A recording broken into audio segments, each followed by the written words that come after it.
Tinea দাঁত বা fungal infection নিয়ে আজকে কথা বলবো। এটি বর্তমান বাংলাদেশে ব্যাপকভাবে ছড়িয়ে পড়া একটি রোগ। এটা বিস্তার লাভের অন্যতম কারণ হচ্ছে ব্যক্তিগত হাইজিন, ব্যক্তিগত পরিষ্কার পরিচ্ছন্ন না রাখা। আর পুরো বডিতে বা শরীরে ছড়িয়ে পড়ার অন্যতম কারণ হচ্ছে সঠিক সময়ে চিকিৎসা গ্রহণ না করা এবং নিজে নিজে ভুল চিকিৎসা গ্রহণ করা। দাঁত বা টিনিয়া বলতে আমরা সাধারণত বুঝি দেখতে গোল, সেন্ট্রাল ক্লিয়ার, ওভারঅ্যাক্টিং বর্ডার, যেটাকে টিনিয়া কর্পোরিস নামে ডাকা হয়। এটাকেই সাধারণত আমরা টিনিয়া বলে থাকি। এটা ছাড়া প্রায় 10-11 প্রকার টিনিয়া বা দাঁত আছে, যেগুলো চিনতে না পারার কারণে ভুল চিকিৎসা গ্রহণ করা হয় এবং দাঁত ব্যাপকভাবে ছড়িয়ে পড়ে। টিনিয়ার প্রকারভেদ নিয়ে কিছু আলোচনা করব। টিনিয়া ক্যাভিটিস, যেটা সাধারণত মাথায় হয়। টিনিয়া ফ্যাসাই, যেটা সাধারণত মুখে হয়। দাড়িতে হলে সেটাকে বলে টিনিয়া বার্বি। টিনিয়া কর্পোরিসের কথা আগেই বলেছি, দেখতে গোল, সেন্ট্রাল ক্লিয়ার, ওভারঅ্যাক্টিং বর্ডার, যেটা সাধারণত সবচেয়ে বেশি হয়ে থাকে। টিনিয়া ক্রুরিস, যেটা কুস্কিতে হয়ে থাকে এবং প্রচুর জ্বালা যন্ত্রণা দেয়। টিনিয়া পেডিস, যেটা সাধারণত পায়ে বা পায়ের আঙ্গুলের মধ্যে হয়ে থাকে, বিশেষ করে পায়ের 2 আঙ্গুলের মাঝে দেখতে সাদা, অত্যাধিক পরিমাণে চুলকায়, যেটাকে অনেক সময় অ্যাথলেট ফুটও বলা হয়।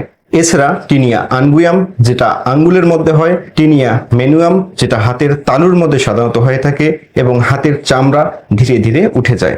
এছাড়াও রয়েছে টিনিয়া ইমব্রাইকাটা এবং টিনিয়া ইনকগনিটো। টিনিয়া ইনকগনিটো হচ্ছে টিনিয়ার মধ্যে স্টেরয়েড মলম ব্যবহার করলে এর চেহারা অনেকটা ডার্মাটাইটিস বা একজিমার মতো হয়ে যায়, তখন এই দাঁতটাকে বলা হয় টিনিয়া ইনকগনিটো। পাশাপাশি টিনিয়া ভার্সিকুলার, যেটাকে অনেক সময় বাংলাদেশে সুলি হিসেবে বলা হয়, এটাও ব্যাপকভাবে ছড়িয়ে পড়া একটা ফাঙ্গাল ইনফেকশন বা দাঁত।